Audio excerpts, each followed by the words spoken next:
The champagne flutes were arranged in perfect rows on my mother's marble kitchen island, each one catching the afternoon light like tiny crystal soldiers awaiting inspection. I watched her count them for the third time, her manicured fingers hovering over each stem as if one might have vanished in the last 60 seconds. Beyond the French doors, my brother Graham was directing the catering staff with the same tone he probably used on his junior associates. Firm, slightly condescending, completely assured of his own importance. "Giannis, darling, you're still planning to wear that to the club, aren't you?" My mother didn't look up from her champagne inventory. I glanced down at my navy blazer and simple gray dress. "What's wrong with it?" "Nothing's wrong with it." The way she said it made it clear everything was wrong with it. "It's just, the Harrisons will be there, and you know how Barbara is about appearances." What I knew about Barbara Harrison was that she'd married into money, spent it conspicuously, and believed this made her an arbiter of taste. What my mother knew about Barbara Harrison was apparently enough to reorganize her daughter's wardrobe. "I'll be fine, Mom." "Will you, though?" Graham had materialized in the doorway, tie loosened, phone in hand. "The spring gala isn't exactly a Applebee's situation." "I'm aware of what the spring gala is, Graham. I attended it for 18 years before you were even born." He smiled the way he smiled at juries. "Right, I keep forgetting you're the elder stateswoman of the family. How's the job situation? Still doing what is it exactly?" "Logistics." "Right, logistics." He said it like I'd claimed to be a professional unicorn trainer. "Sounds fascinating." My mother had finally stopped counting glasses and was now studying me with the expression she usually reserved for slightly wilted flowers. "You know, sweetheart, Graham could probably get you an interview at his firm. They're always looking for administrative support." "I'm not looking for administrative support positions, Mom." "Of course not," Graham interjected smoothly. "She's in logistics. Very important work, I'm sure. Moving boxes, coordinating shipments, that sort of thing." "Something like that." The truth was more complicated. The truth involved authorization codes that could scramble satellite communications, briefings that started with "Mr. President," and a parking space at the Pentagon with my name stenciled on it. But the truth wasn't something I discussed at family gatherings, where my job was always vague government work, and my inability to discuss it was interpreted as having nothing worth discussing. "Well," my mother said with forced brightness, "at least you'll have a nice evening tonight. The club always does such beautiful events." The underestimation hadn't started suddenly. It had accumulated gradually, like sediment, each layer building on the last until the foundation of their assumptions felt unshakable.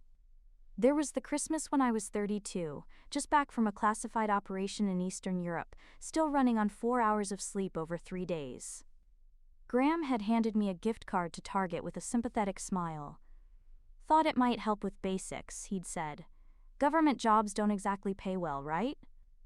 I'd been earning more than him for 6 years. There was my 41st birthday dinner, when my mother had insisted on paying for my meal despite my protests. "Let me help, sweetheart. I know how tight things must be." She'd said it loudly enough for the neighboring tables to hear, her charity a performance art piece. I'd just returned from advising on a multinational defense strategy that would reshape NATO's Eastern approach for the next decade. I was wearing a watch that cost more than her car, not that she'd noticed.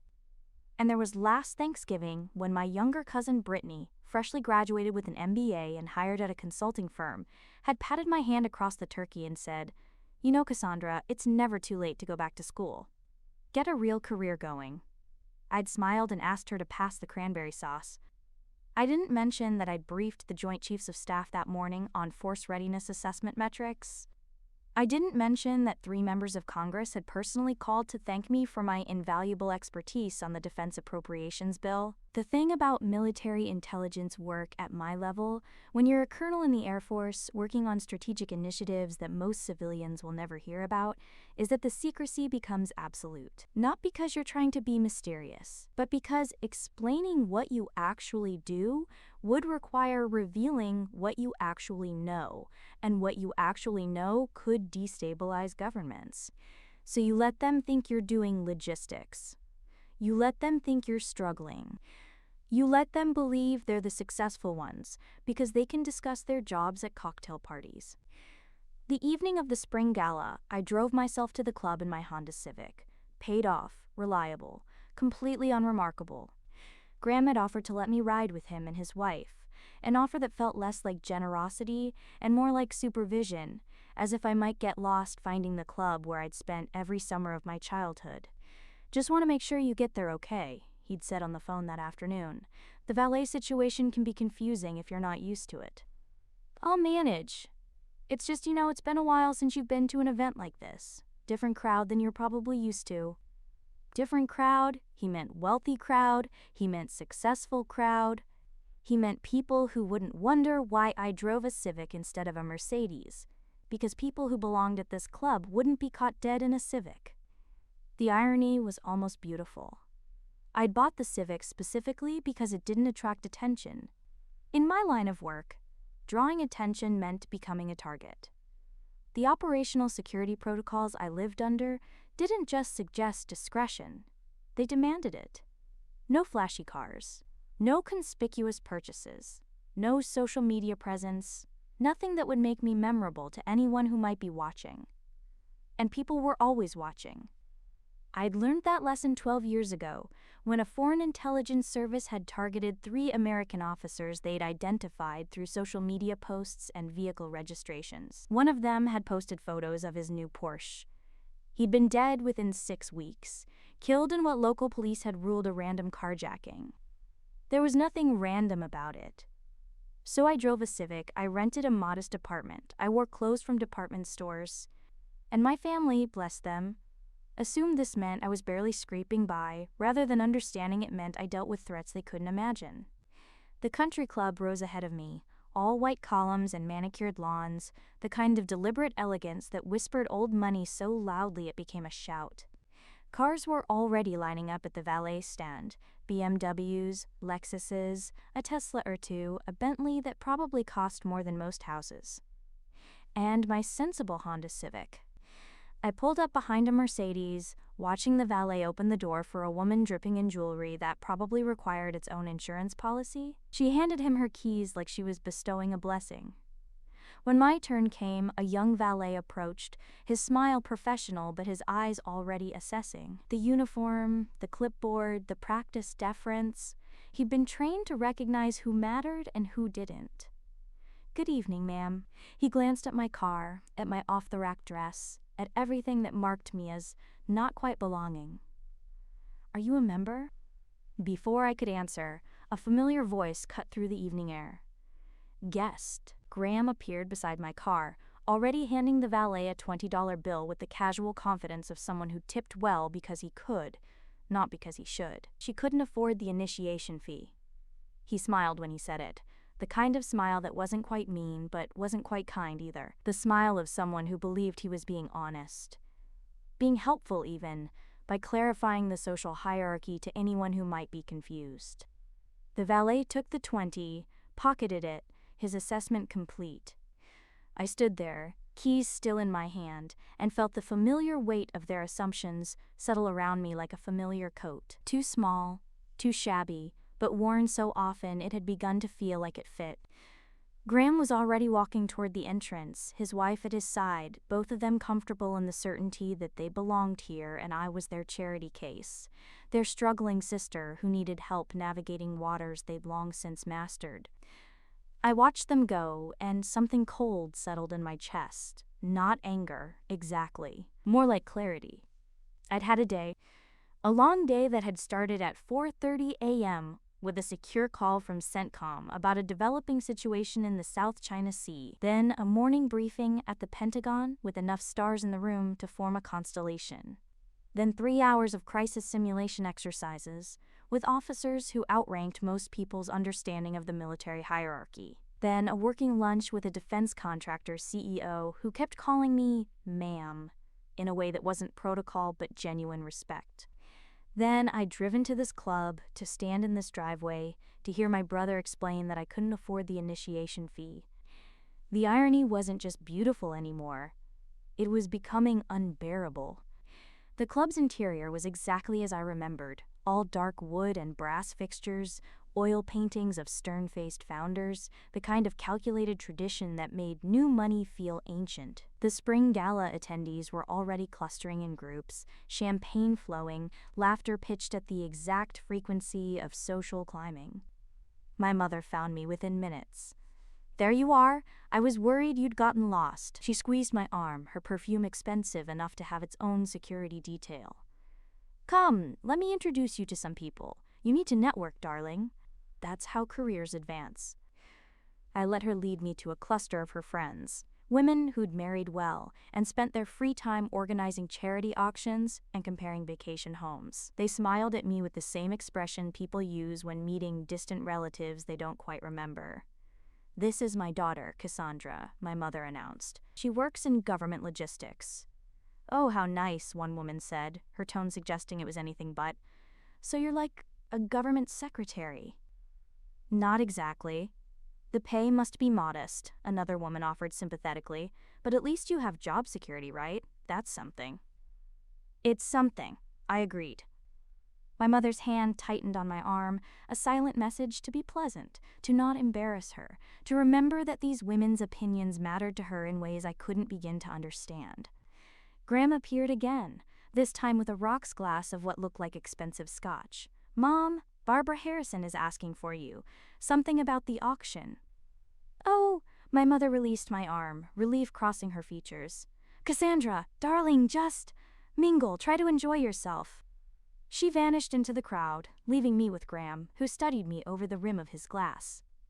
"You know," he said conversationally, "you could do better than logistics. It's not too late to pivot. My firm is always looking for paralegals. Entry level, obviously, but it's a foot in the door. I'm good where I am." "Are you, though?" He took a sip of his scotch. "I'm just saying, you're what, 43 now?" 45. "Right, 45, still in an entry-level government job, living in that apartment. Driving that car." He shook his head, not unkindly. "I'm your brother, Cassandra. I worry about you." The thing about being underestimated by people you love is that it hurts differently than being underestimated by strangers. Strangers don't know better. But your family, they're supposed to know you. They're supposed to see you. Instead, they see their own assumptions reflected back, mistaking their blindness for your invisibility. "I appreciate the concern," I said carefully. "Just think about it." He clapped my shoulder like I was a junior associate who'd made a good effort. "The paralegal thing. I could make a call, get you in for an interview." "I'll think about it." I wouldn't think about it, but letting him believe I might was easier than explaining that I'd spent the afternoon in a room where decisions were made about weapon systems that wouldn't exist for another decade, where the budget discussions involved numbers that would make his salary look like pocket change.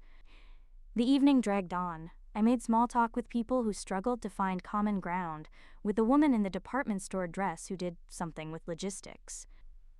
I watched my mother glow with pride every time Graham spoke, his successes, her successes, his accomplishments, proof that she'd raised her children right. And I felt increasingly like a ghost at my own family's gathering, present but not quite visible, acknowledged but not quite seen. It was nearly 9 o'clock when my phone buzzed. A text from a number that didn't appear in my contacts but that I recognized instantly. Immediate. Development on theater initiative. Secure line required. Return to Pentagon ASAP. I read it twice, the implications cascading. Theater initiative was the classified designation for the strategic realignment project I'd been heading for 8 months. If they needed me back immediately on a Saturday evening, something had shifted. Something significant. I found my mother near the bar holding court with her friends. "Mom, I need to leave." She turned, surprise and disappointment warring on her face. "Already? But we haven't even had dinner yet." Something came up. "Work emergency." "Work emergency?" Graham had appeared again, apparently equipped with some kind of sibling tracking radar. What kind of logistics emergency happens on a Saturday night? The kind that doesn't wait for business hours. Cassandra, my mother's voice held a familiar pleading note. Can't it wait? For once, can't you just stay and enjoy a normal evening? I'm sorry, I really do have to go. Graham snorted softly. Right, the urgent world of government logistics. What, did someone misfile a shipping manifest? I looked at him, really looked at him, in his expensive suit, with his expensive watch, and his expensive certainty that he understood how the world worked. And I felt something shift inside me, some final strand of patience finally wearing through. Something like that, I said quietly. I turned to leave, ready to collect my car and drive back to the reality where my work actually mattered, where people understood what I did and why it was important, where I wasn't someone's charity case or networking project. I made it exactly 3 steps before everything changed. Colonel Jarvis? The voice cut through the ambient noise of the gala like a blade. Loud, clear, unmistakable. The kind of voice accustomed to being heard over engine noise and crisis situations. I froze. Behind me, I heard my mother's sharp intake of breath, heard Graham's glass stop halfway to his mouth. I turned slowly. Theodore Whitmore, the club president, was crossing the room toward me, with the purposeful stride of someone who'd spent 30 years in the Navy before retiring to manage his family's investments and this club. He was wearing his usual blazer and slacks, but his posture was pure military, shoulders back, chin up, every inch of movement precise. He stopped directly in front of me and his face broke into a genuine smile. Colonel, I'm very glad to see you. He extended his hand, which I shook automatically. I heard you were in town, but didn't realize you'd be here tonight. Join us. There are some people I'd very much like you to meet. The silence behind me was deafening. I could feel my family's eyes boring into my back, could feel the confusion radiating off them like heat. Theo, I said carefully, I appreciate it, but I actually need to head back to Washington. Something's come up that requires my immediate attention.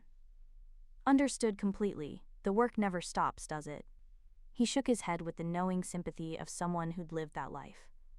Before you go, though, I want to thank you personally for that briefing last month. The strategic overview you provided on Pacific theater readiness was invaluable. Several of our board members serve on defense advisory committees, and your insights have already influenced their recommendations. Just doing my job.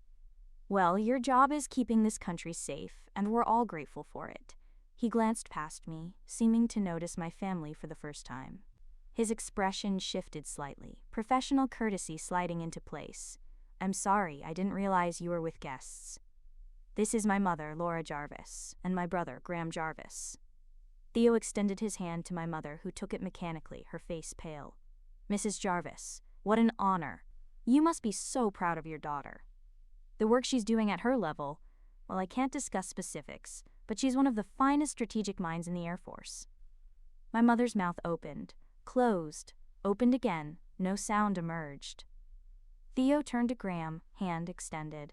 Graham took it automatically, his own hand hanging limply in Theo's firm grip. And you must be the attorney I've heard about. Graham, right? Your sister mentioned you at a Joint Chiefs dinner last year. Corporate law, isn't it? Graham nodded mutely. A single tear was forming in the corner of his eye, hovering there like an accusation he couldn't quite voice. Excellent work, I'm sure, Theo continued warmly. The law is the backbone of civilization, though I must say. He turned back to me with an almost apologetic smile. Your sister's work operates at a slightly different altitude, if you'll forgive the Air Force pun. Strategic defense planning at the Pentagon level doesn't leave much room for delegation. He checked his watch, then gave me a respectful nod. I'll let you get going, Colonel, but please, when you're back in town, let me know. The club would be honored to host you for dinner. And that standing invitation for membership still stands. We'd be privileged to have someone of your caliber as a member, though I understand the security protocols in your position make these social commitments challenging. Thank you, Theo, I appreciate it. He shook my hand once more, nodded to my family, and strode off toward a group of men near the bar. I stood there, keys in my hand, and slowly turned to face my family. My mother's face had gone through pale and was approaching translucent. She was gripping her champagne flute so tightly I worried it might shatter. Graham was standing completely still, that tear finally breaking free and sliding down his cheek. His expression wasn't anger or embarrassment. It was something deeper, something like grief. "Colonel?" His voice came out hoarse. "You're a colonel?" "Yes." In the Air Force?" "Yes." My mother made a small sound, something between a gasp and a whimper. "But you told us you did logistics." "I do," I said quietly. "Strategic logistics, force deployment planning, resource allocation at the theater level. I coordinate logistics for operations that involve thousands of personnel and billions of dollars in assets." "The Pentagon," Graham said, "not quite a question. You work at the Pentagon." "When I'm not at CENTCOM or Ramstein or giving briefings to people who make policy decisions about national defense, yes." "Joint Chiefs dinner," my mother whispered. "He said you mentioned Graham at a Joint Chiefs dinner." "I did. Last April, General Morrison asked about my family. I told him my brother was a lawyer." Graham's hand was shaking now, still clutching his scotch. The glass was trembling, amber liquid threatening to slosh over the rim. "How long?" "How long what?" "How long have you been a colonel?" 7 years. The glass slipped from his fingers. It hit the hardwood floor with a sharp crack, sending scotch and ice cubes scattering across the polished surface. Several nearby guests turned to look, their conversations pausing. Graham didn't notice. He was staring at me like I'd removed a mask and revealed a stranger underneath. 7 years, he repeated. "For 7 years, you've been a colonel. You've been working at the Pentagon, and you never—" He couldn't finish the sentence. Couldn't articulate what exactly I'd failed to do. Inform them, correct their assumptions, force them to see what they'd refused to acknowledge. "You offered me a paralegal position," I said softly. "2 hours ago you offered me an entry-level paralegal position." My mother made that sound again, and suddenly she was crying. Not the delicate tears of emotion at a wedding, but the raw, ugly sobs of someone whose entire understanding of the world had just collapsed beneath her. "I'm so sorry," she gasped. "Oh God, Cassandra, I'm so sorry. I thought we all thought—" "I know what you thought." Around us, the gala continued, but a small circle of silence had formed, other guests sensing something significant was unfolding but not quite understanding what. "The initiation fee," Graham said suddenly. His face had gone from pale to flushed, red creeping up his neck. "I told the valet you couldn't afford the initiation fee." "You did." "But you can afford it." "Yes? You could probably buy this entire club if you wanted to." "No," I said carefully, "but I could certainly afford the membership." He closed his eyes and more tears leaked out. "Why didn't you tell us?" It was the question I'd known was coming, the one I'd been preparing for without realizing I was preparing for it. "Because you never asked," I said quietly. "You assumed. You made assumptions based on what you could see, the car I drive, the apartment I rent, the clothes I wear, and those assumptions made sense to you. They fit the narrative you wanted to believe about yourself and about me. That's not fair. Isn't it, Graham? You've spent the last decade explaining to me how careers work, offering me advice about getting ahead, suggesting I go back to school. Mom, you've paid for my dinners because you believed I was struggling financially. Both of you have treated me like a charity case, like someone who needed your help navigating a world I clearly didn't understand." "But why?" my mother's voice broke. "Why didn't you correct us?" "I tried. Remember 4 years ago when I mentioned I'd briefed Congress? You laughed. You thought I was joking. You said, 'That's sweet, honey,' and changed the subject." She paled further, if that was possible. "I remember."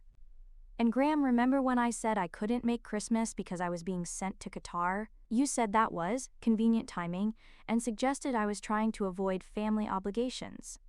He flinched like I'd struck him. "The truth was always there," I said. "You just chose not to see it. You chose to believe I was failing, because that fit your understanding of the world better than accepting I might be succeeding in ways you couldn't quantify at cocktail parties.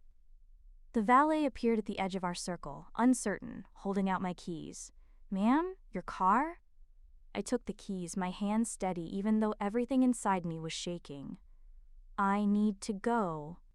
There's an actual crisis that requires my attention, something to do with strategic positioning in a region one can't discuss with civilians." I looked at my mother, then at Graham. "I'm sorry I can't stay for dinner." "Cassandra?" My mother reached for me, but I stepped back. "We'll talk, later. When I'm back from Washington," I paused. "If you want to talk." "Of course we want to," Graham started, but I was already moving toward the door.